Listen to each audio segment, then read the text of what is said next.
The Duke and Duchess of Sussex have confirmed to the Queen that they won't be returning as working members of the royal family.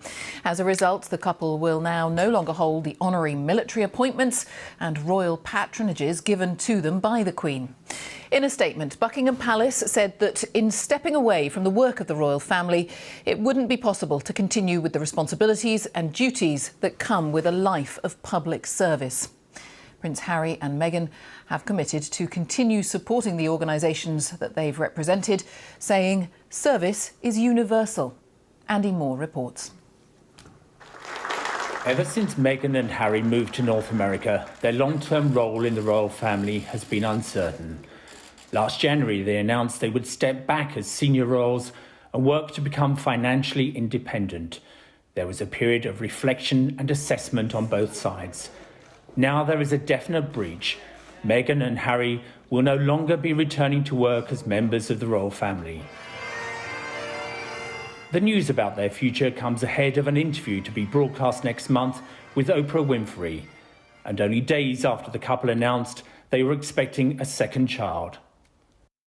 A spokesperson for the Duke and Duchess of Sussex said, as evidenced by their work over the past year, the Duke and Duchess of Sussex remain committed to their duty and service to the UK and around the world, and have offered their continued support to the organisations they have represented, regardless of official role. We can all live a life of service. Service is universal. Prince Harry served in the military and holds honorary military appointments, but they will now be formally returned to the Queen, and they will be distributed among other working members of the royal family. The palace announcement said everyone was saddened by the decision of Meghan and Harry, but they would remain much-loved members of the family. Andy Moore, BBC News. And our royal correspondent Nicholas Witchell is with me. So, is this final?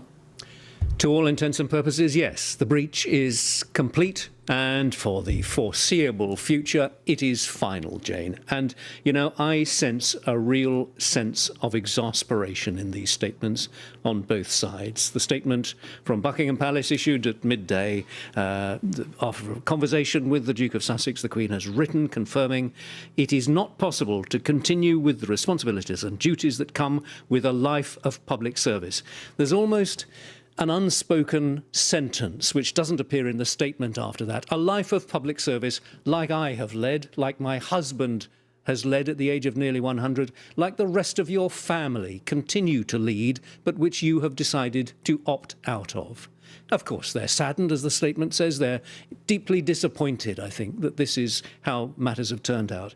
And then the Sussex's statement, which concludes with these couple of phrases: we can all live a life of service. Service is universal. Isn't there just a sense there of thumbing their noses?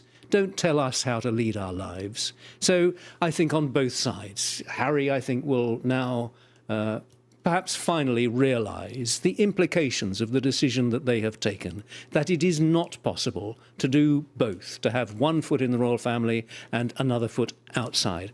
That is what the Queen has insisted upon, and that is what the statement from Buckingham Palace means. And a brief thought about their future. They need to be financially independent. Do we assume they continue to live in California? I'm sure they've bought the house there. I think they are well on their way to being financially independent. We have the Oprah interview. It's still not clear whether that's been recorded yet or not. They have their deal with Netflix. I would imagine now they will feel free to pursue other commercial arrangements. Nick Mitchell, thank you very much.